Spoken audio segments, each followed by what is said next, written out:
Hello everyone and welcome back guys to round 2 of our F1 2019 HAAS Road to Glory career mode, where today we're here ready for the Bahrain Grand Prix. And if you guys missed out on the opening 2 videos that have also gone live today on the channel, I would highly recommend going back and checking them out. You missed some exciting racing at the Australian Grand Prix and some interesting F2 action as well prior to that. But obviously, if you guys are new around here, make sure you do get yourself subscribed as well for more F1 2019 content. Really excited to be showcasing more of this game to you guys. And once again, obviously, a huge thank you to Codemasters for getting me a copy of the game early. But yeah, moving on then into the Bahrain Grand Prix after obviously a very strong Australian Grand Prix. I'll give you guys 5 seconds before I give any more spoilers.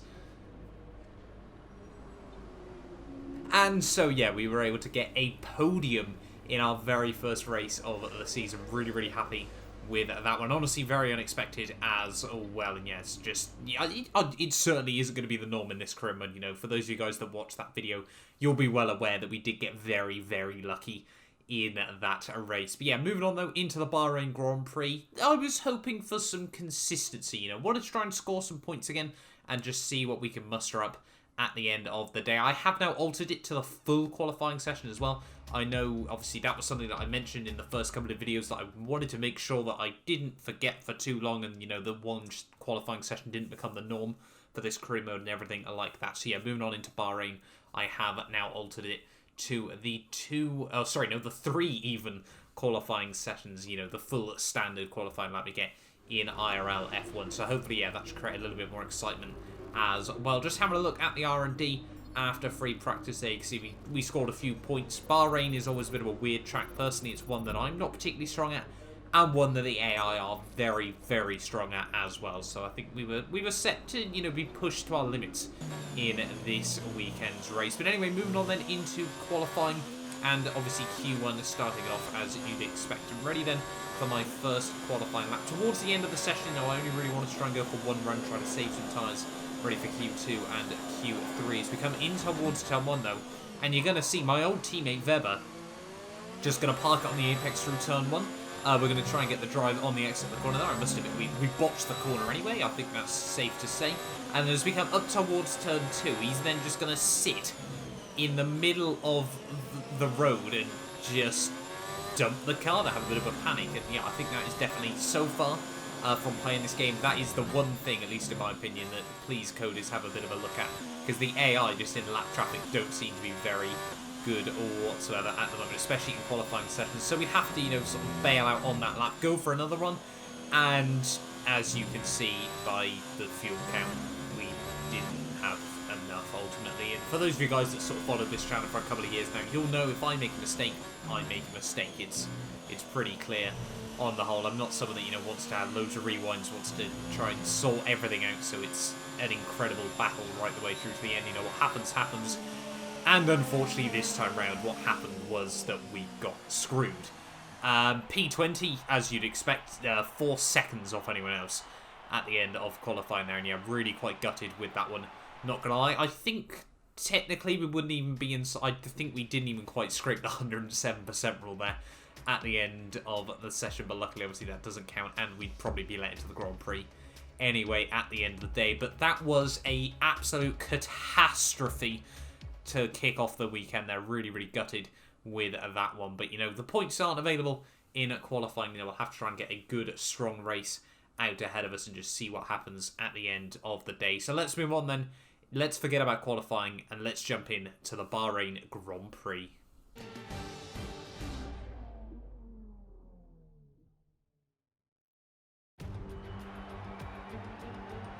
There's something in the Bahrain air tonight, and I'm not just talking about the sand. Our brightest minds have thrust their brightest ideas into the spotlight of the Capure circuit this evening as we look ahead once more to a Grand Prix that has thrilled us so consistently in the past. There's no shortage of passing opportunities around the 3.36 miles of the Bahrain International Circuit, with the best at turn 1, of course, and then another soon into turn 4. 15 corners here, 6 to the left and 9 to the right, and we could see 1 or 2 flat spots into the tight left-hander of turn 10.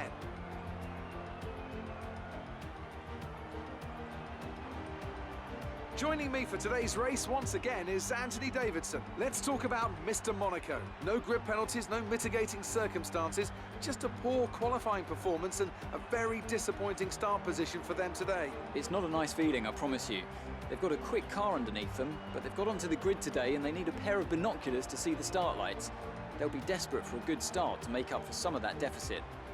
It's time to see how our drivers are stacking up after yesterday's exciting qualifying session. A fantastic effort from Charles Leclerc yesterday puts him on pole, and starting alongside in P2 is Sebastian Vettel. Looking down the rest of the grid, we have Gasly, Verstappen, Valtteri Bottas and Hamilton, Butler, Ricciardo, Weber and Lando Norris, Perez, Raikkonen, Carlos Sainz and Grosjean.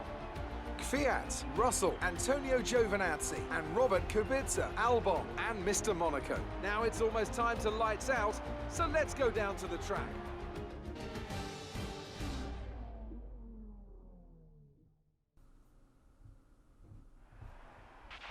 After the points finish last race, let's aim to keep the momentum going.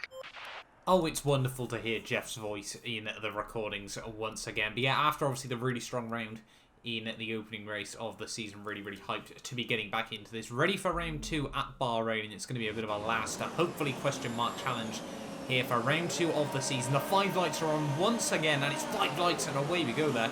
Clearly no time wasted sorting out the lights, it's just get them going and get off down to the pub there off the start of this race. And that was not been a good start for myself as we come in towards turn 1. We're trying to get nice and tidy, have a look up the inside there, a little bit of contact maybe between myself and George Russell as we try to get the power down on the exit of the corner there, trying to make a run around the outside of Robert Kubica here. I'll be able to get a bit of a run on Alexander Albon as well there as we come up towards turn 4. Just the heavens, well, everything seems to have parted just on the outside of the racetrack there. We go right around the outside of Giovinazzi as well there, and that's us up into P17 off the start. Potentially a move on Danny Capure as well there as he slams the door shut. No, he doesn't late enough, and we'll send it up the inside there. Thought about going up the inside of my teammate Romain Grosjean as well, but we thought better of it off the start there. And still 4 places made up in the opening, sector and a half of this Grand Prix. We can certainly take that one there as we try to get a good run on the exit onto someone.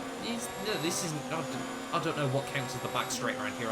Along one of the straightaways here at the Bahrain Grand Prix circuit here, and this is, well, we haven't really seen any of my teammate Romain Grosjean so far in this championship. Obviously after that early retirement in the Australian Grand Prix, perhaps he's, he needs to come back out and get a good solid result here today to, really sort of silence the haters a little bit after the opening round in Australia there as we come in towards the final couple of corners of lap 1. You can see a bit of 3 wide action going on up the road there between a couple of the Force Indias and the Mclarens as we come on towards lap 2 here, and still just all over the back of my teammate Romain Grosjean. Are we going to be able to make any sort of move work as we come in towards turn 1 then? No, we are not. He is just romping away, and we're not exactly running particularly high wings here as we come in towards turn 1 there. Almost run to the back of my teammate there as well. The AI, very strange under braking. They seem to be able to brake very late and, well, yeah, just very late and still get the car slowed down. And I often find myself just not being able to get the car slowed down as soon as they can, but still just about getting it slowed down in towards the apexes nonetheless, and especially around Bahrain, the AI, a bit strange from personal experience as well as we come through the next couple of corners. Trying to stick close to Grosjean there. We think about going up the inside in towards the hairpin. A bit of wheel-to-wheel contact between the pairs there, but a HAAS civil war as we make the run up the hill once again there involved with those super soft tyres.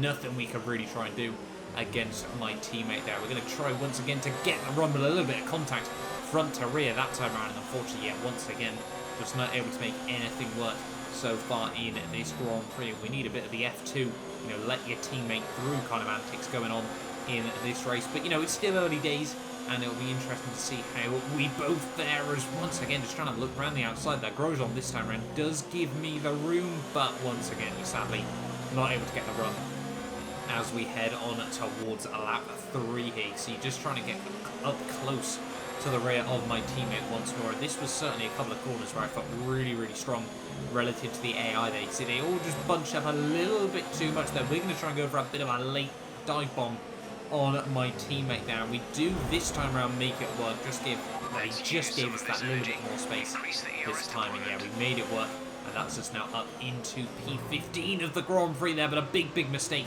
as we come in towards the back straightaway here, struggling to get the power down on the exit of the corner there. And as soon as we got past my teammate, well, Grosjean absolutely flies back past me once again there. A little bit of side-by-side action going on just up the road there as George Russell is making some really good moves in the early stages of this Grand Prix. But the Haas Civil War does continue there. Grosjean slowing down so early through the next left-hander there. And yeah, we just really need to get past it here at this stage of the day. You know, the mediums and the softs don't have too much of a delta difference around here, at least from personal experience. It's all about just trying to keep the tyres cool as well as we come through the final corner to finish off lap 3. Are we going to be able to make any sort of move work this time around? No, once again, Grosjean, so strong drive as we come down towards turn 1. You can see he's basically gone from right with me to pretty much in that little train of 3 cars just up the road there. We're going to go for a very late lunge that time around there.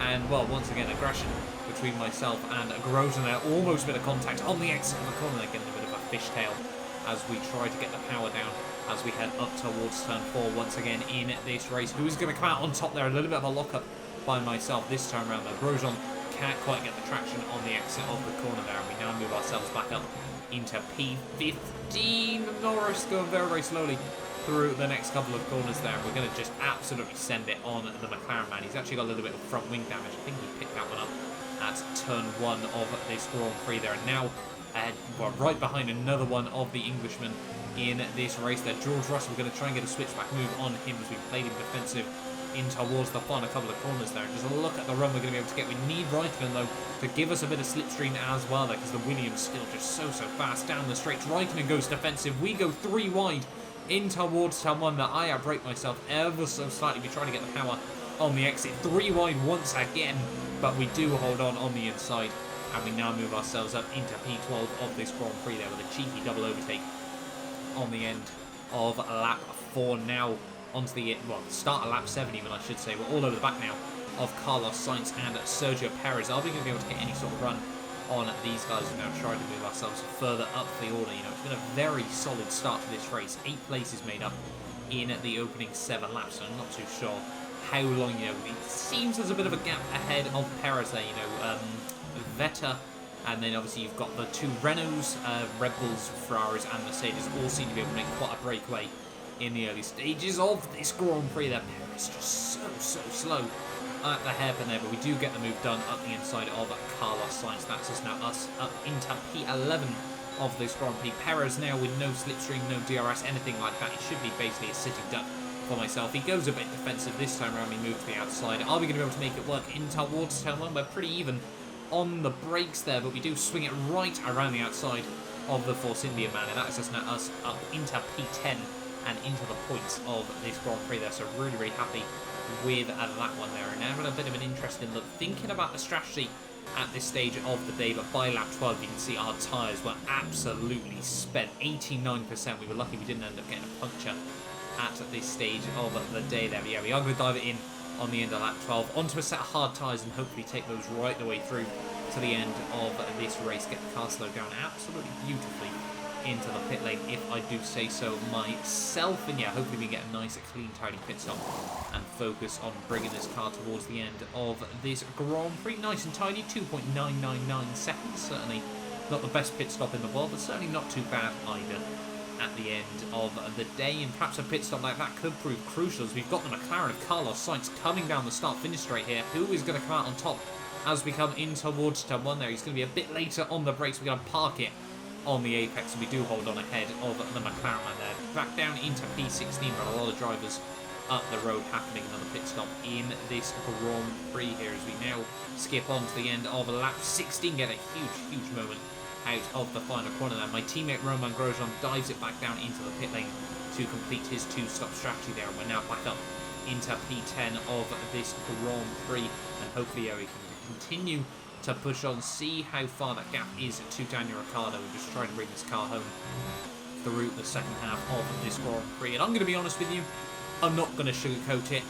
It was very lonely between then and the end of the race. You can see we were just slowly pulling away from Sainz. We were more focused on the gap to Daniel Ricciardo up the road, setting good consistent lap times. That gap was coming down by about half a second a lap at some points here, so it was almost like the reverse of last time. You know, Verstappen was catching me by half a second. We were now catching Daniel Ricciardo by half a second a lap towards the end of this Grand Prix. There you can see 3.5 seconds to go with just a few laps remaining, and then you can see the gap down to 3.1, and just setting PBs as well nearly every lap at this stage of the day as well. At lap 27 we set at 1 minute 33.6, then take, what's that, 9/10 out of Ricciardo on that lap alone. And yeah, it was really looking like we could potentially hassle him in towards the final couple of laps of this Grand Prix here, as we now head on to the final lap of this Grand Prix here. You can see Ricciardo still a little way up the road here as we come out of the final corner to begin lap 29 here. And yeah, like I said, unfortunately a very, very lonely second half to this Grand Prix. The tyres though, look at that 83% rear wear.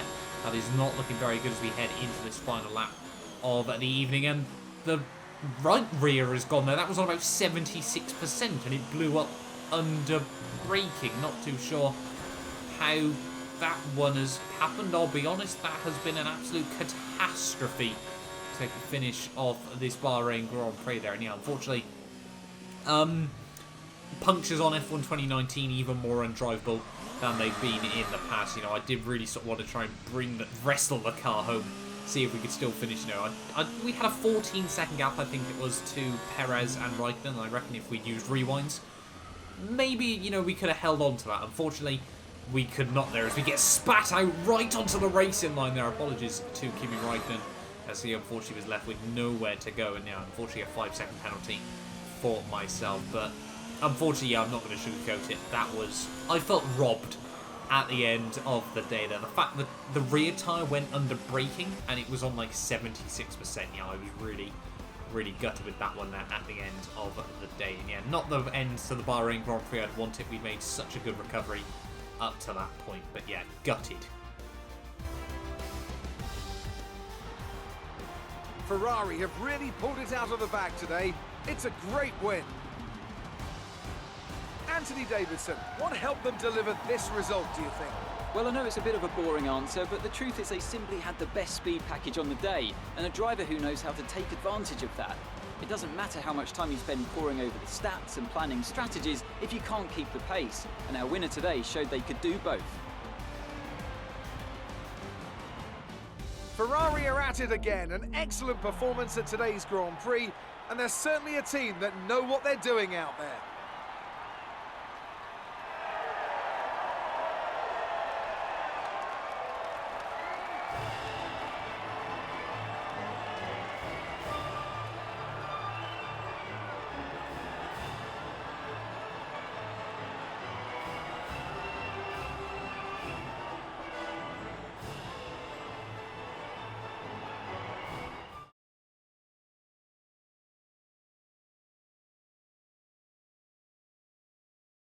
Let's have a quick look at how the driver standings have changed. Sebastian Vettel will be very happy with that result as he extends his championship lead.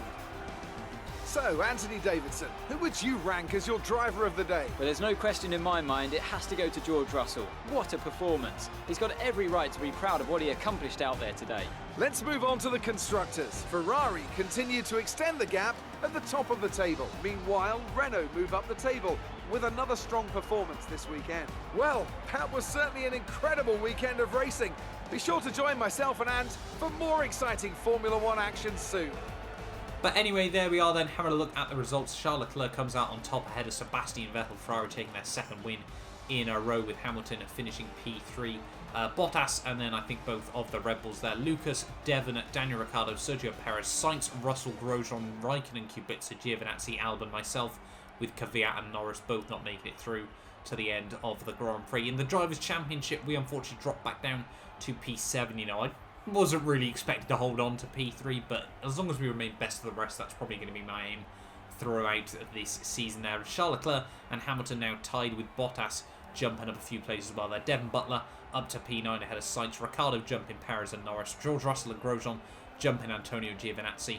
As still we've got Lando Norris, both of the Alphas, the Williams, and my teammates still on 0 points there. We hold on to P4 in the constructors' standings though as well. And yeah, like I said, Hopefully you guys have enjoyed this video. I'm not going to leave you with the highlights because it just likes to focus on my puncture, rather unfortunately, and I don't think anyone wants to see that one once again. But yeah, thank you all so much for watching this video. Get yourself subscribed if you're new around here. Apologies that, the end of that race was both very, very quiet and a bit of a letdown. But like I said, I don't sort of script these things anything like that. But yeah, thank you all so much for watching. Hopefully I will see you guys tomorrow for the Chinese Grand Prix.